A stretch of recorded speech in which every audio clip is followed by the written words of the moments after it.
It's December. The farm is asleep, and we find ourselves at the edge of another year. The flowers are all gone. Mums just last month, but sweet peas a distant memory. The team is busy packing seed, getting ready to ship out orders to folks preparing next year's garden.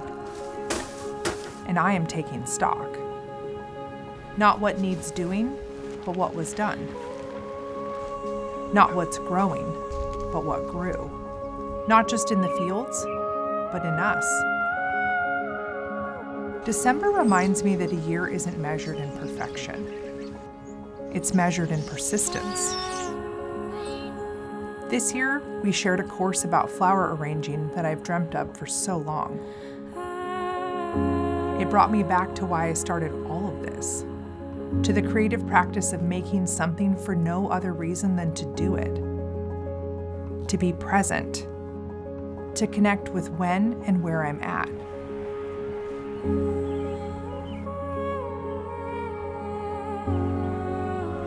We made real progress building our ark for plants.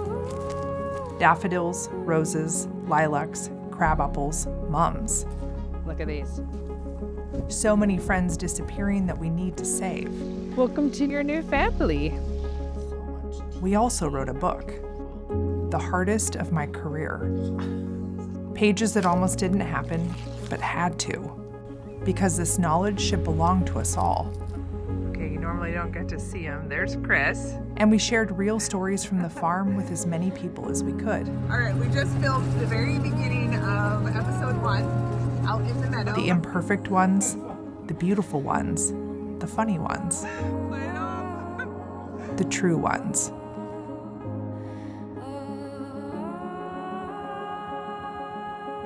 I am proud of this year. I am proud of us, all of us. And I am so grateful to be connected with all of you. Thank you for being part of the journey. This is December at Floret, and this was the year at Floret.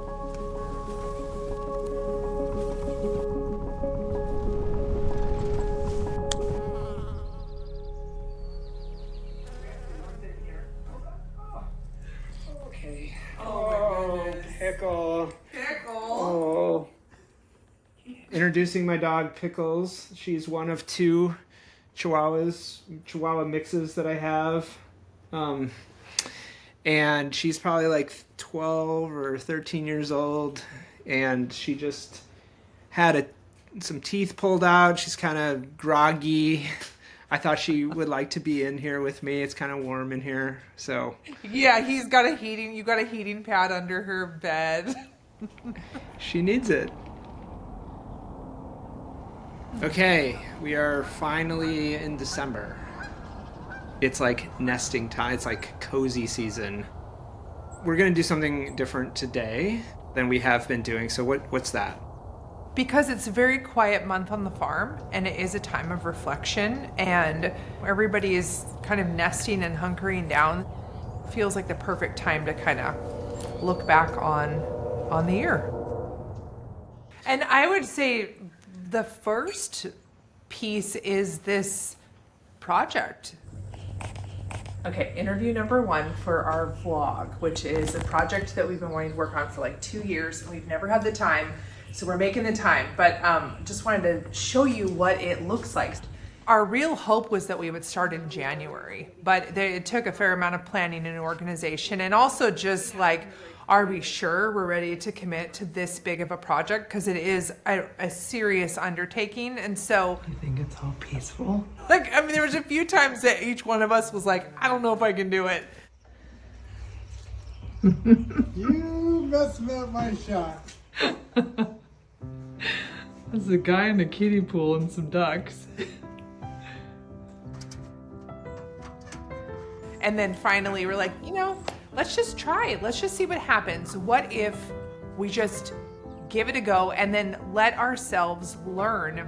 Oh yeah, that's pretty. And let this project take us where it wants to and evolve as we go. Like, we don't have to know everything. YOLO. Okay,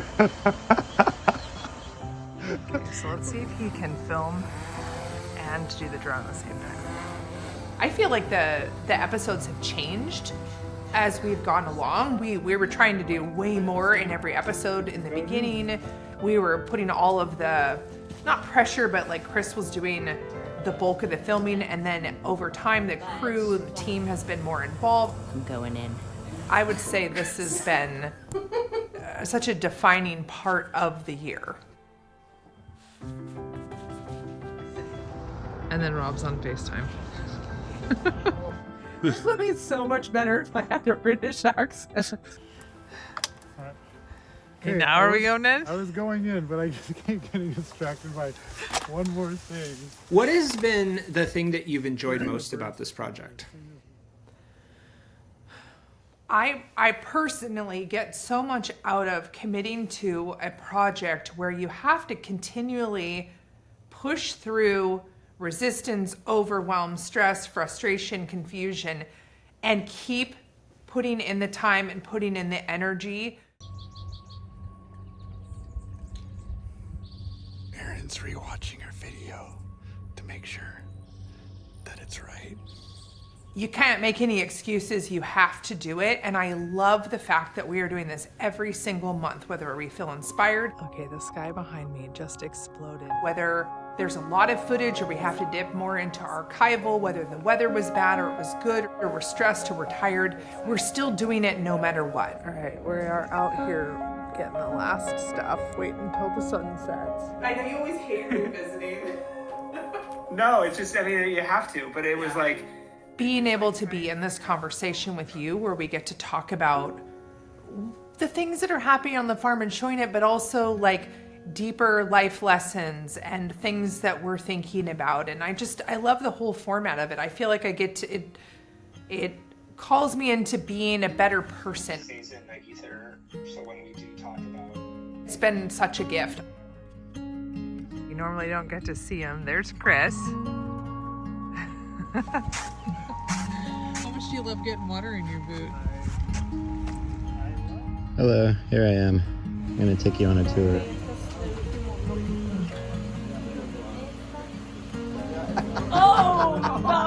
Jake hit me right in the face. Oh, geez. How's the food? It's got a nice crunch to it. Is it hot? I've got some heat to it. Whose great idea was this? I'm recording.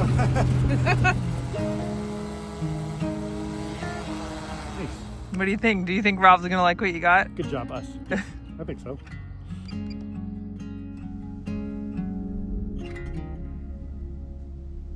let's start at the beginning of the year.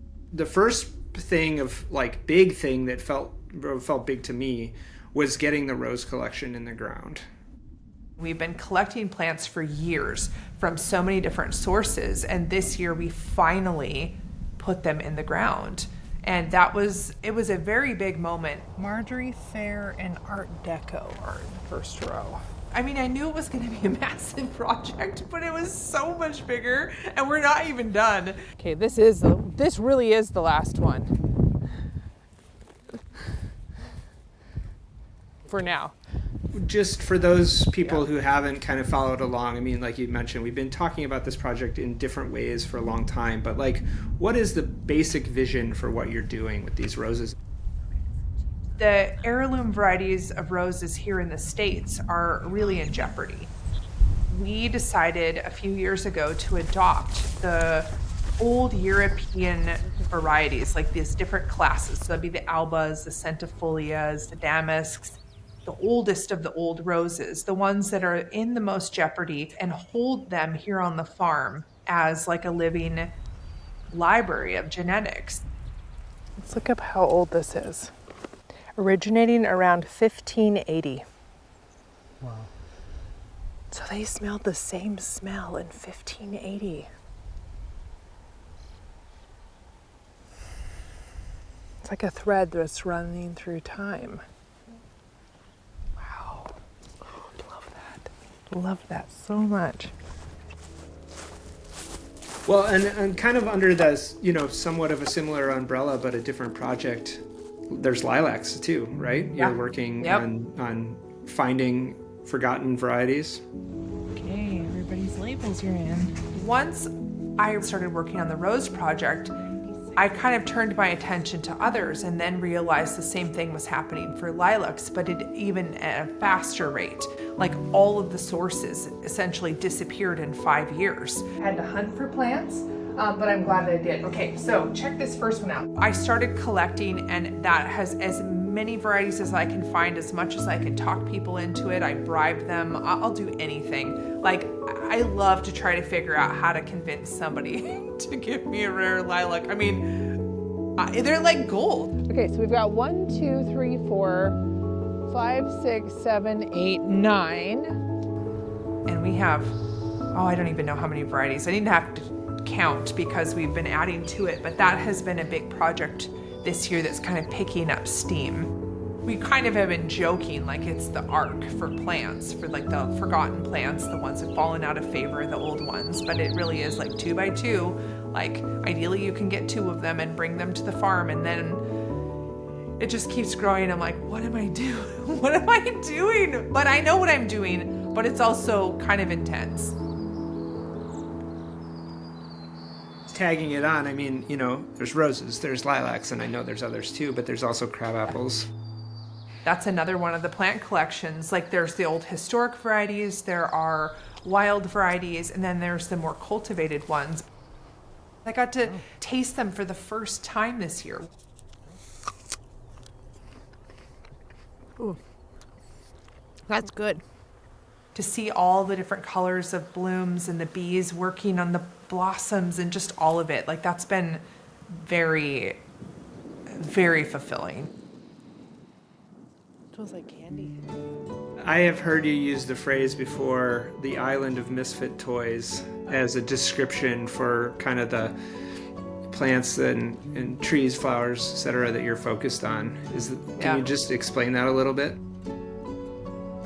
I have kind of a 2-prong attraction. It's the long forgotten, the fallen out of favor, the gone out of fashion plants. Like the chrysanthemums, the crabapples, the lilacs, like these things that have been kind of pushed to the side in favor of the new. I haven't ever seen one with this kind of form before. I love her. And then when it comes to breeding, I'm focusing on the things that don't fit into the standard criteria. Things that have an extra petal, or they're kind of wild, or they're the freaks. They're exaggerated, they're fun, they're self-expressed. They're all the misfits, the outcasts. All of the kids who didn't have anybody to sit with at lunch, I feel like that is the farm. Like you can sit at my table because I didn't have anybody to sit with. I ate lunch in the bathrooms. When it comes to breeding, we made significant progress. Eric and I have been really working on trying to crack the code on how do you help a flower become fully double, so whether it's like really rounded rather than having that little open center. And how do we stabilize certain colors? And there were a lot of things that we were working towards. And this year, we saw kind of the fruits of our effort. They're pretty cute, aren't they? But there are so many of them. I mean, that's the piece that I think we became extra aware of, is just like there are too many varieties, really. Like we were going to have to narrow this down at some point. Do not think the world needs another vivid purple zinnia. So, I have to ask, when do we see new varieties into the world? Okay. The next batch of varieties, it still feels like I need to protect them for a little longer. Like they're still my kids. Don't say anything negative about them. But at a certain point, I'll be like, all right, it's time, but I'm not quite there yet. So it's coming soon, And then we also did this big project called the Color Matrix. We crossed basically a rainbow, so like red through white, all the zinnias. So it was like red with orange, red with yellow, red with pink, red with purple, red with green, red with white. And This year, we grew out all of those crosses to see what happens when you cross a red zinnia with a white zinnia. You'd think you'd get light pink, but you don't. Our hope is that we'll see what traits are dominant, which traits are recessive, how things are inherited. When we get all of the information in, we're going to put together a paper and share it with people. So it's this massive experiment that we've never seen anybody try anything like this. And I was like, why wouldn't anybody do this? Well, now I know, because it was so much work. And oh my God, the fly bill, the cost of the flies to pollinate that many flycellations was shocking. Oh! They're ready. Oh, it's the stuff of dreams or nightmares. A huge thing that happened this year is the launch of the flower arranging course. Yeah, Yep. Can you talk a little bit about what happened? It had been on my wish list of things to do in Jill's for so many years. And so finally this year we finished the course and we actually put it out into the world, which was such a feat. So you can see I've got everything ready to go. The most useful techniques that you can have in your flower arranging arsenal. Boutonnieres are my very favorite. Look at her little beauties that I know, she's going I to love show you how to these. make. They're like little art pieces. You can either be simple or you can go totally over the top. And then I'm done with all the tables. Our goal with it was that it was like practical, down to earth, come into the garage, we're gonna show you how to do it. That is wonderful and that is beautiful and that's like totally okay. What we're trying to do is give someone else the keys to all the doors that were locked for us, all the things we didn't understand, we had questions about, we cried about, we stressed about, we fretted about, like all the things that you will have to learn the hard way if someone doesn't show you. So that's what I'm going for as my bridge. It has been really cool to see how many people have taken it and are empowered and are learning and trying and seeing their garden in a new way and learning new things, and it's been really awesome to see that it worked. It's gonna fall. One of the highlights for me about the flower arranging course was making a variety of stories about it. Probably my favorite was called The Creative Practice. It was very much about your creative practice, and it's transferable to not just flower arranging, but to almost anything.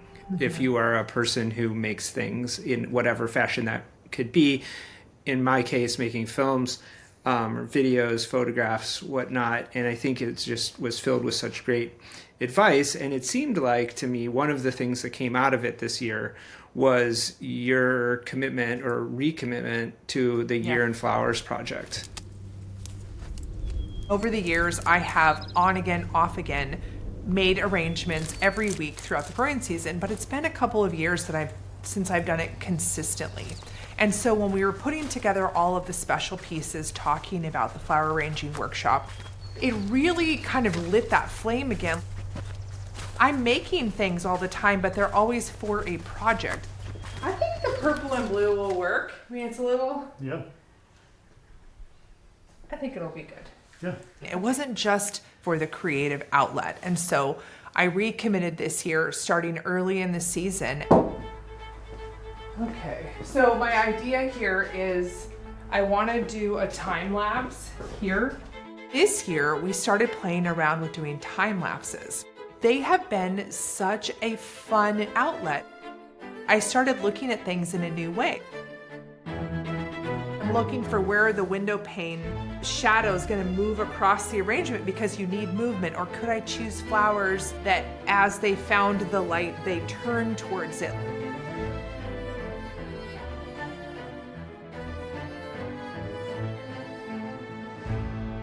It's been really fun. Like, it's added another layer of creativity. Like, that has been, I put as much into the actual time lapses as I have the arrangements. So I guess it's just been a very fulfilling project, and it was an unexpected addition. One that Chris shared a few weeks ago that I thought was so awesome was like the one of the last arrangements of the season, and as it goes to dark, the windows start to fog up, the windows next to the plant. Yeah. That was really cool because you're thinking like, well, why is that happening? And you know what I mean? Yep. Like what is the plant doing to that? The plants or flowers doing to that? And the other one that I thought was really, I mean, it's good that nothing got broken, but was when the flowers all fell over and you had all your like really nice vases and none of them broke. I don't even know how that was possible, but I love the mistake of it. What are you working on here? Okay, so I've been feeling a little overwhelmed about the seed book project and kind of wanted to quit. The seed book project. That was a huge part of this year, wasn't it? Yes. So we've been working on a book about saving flower seeds or flower seed saving for 4 seasons now. And this year is the final, like, get it over the finish line. In an effort to never have to repeat this project ever again, we're like, we have to cover all our bases. Starting with what are all the notes that we have, all the photos that we have, and then going through and making a shot list. Like these are all the pictures that we need to finish. Here's all the information I need to collect before we can actually sit down to write this. We decided to plant a seed garden to designate a small spot on the farm that had every single variety that could potentially be in the book. Stop filming me! To go out there and really watch the pollinators, be able to describe the seed pods, exactly how they look. We collected the yield data on that, get any last photos that we needed. Then I would go over to the barn, Eric and I would talk and be like, okay, talk to me about pollination, talk to me about whatever. And so then the second 2/3 of the day was just spent just turning all of those notes into actual essays. Want me to read you Dahlia's? To assess the seed pod's ripeness, squeeze it. It's the clean that gets me hung up. Does that feel clear? Yeah, it just continued on for pretty much the eternity. Yeah, finally was able to turn in the I guess the first draft of the manuscript. You know, just like get it out of my hands, be done with it. And now we're going through different rounds of edits and it gets turned into the publisher really soon.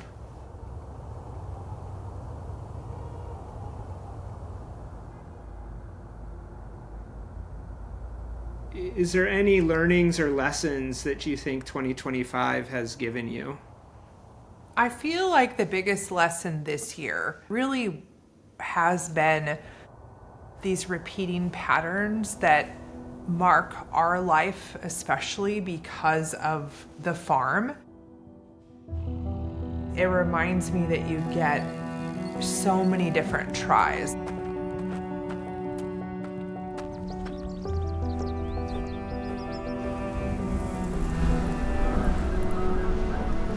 I've grown dahlias for so many years, and some years they're terrible years and some years they're amazing years, but I keep staying in it, I keep working it out, and even when things are feeling totally overwhelming or they're not going according to plan or how you intend them, rather than throwing in the towel or giving up or quitting, just sticking with it a little bit longer and seeing if you can't kind of ride it out or just give it a little bit more time or a little bit more energy. Like maybe it's falling apart in the ways that you expected that it would be, but then it kind of comes back together even better than you imagined. It's just magic.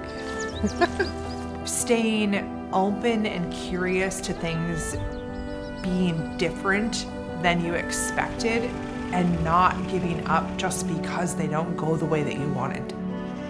Life is up and down, but there's that through line.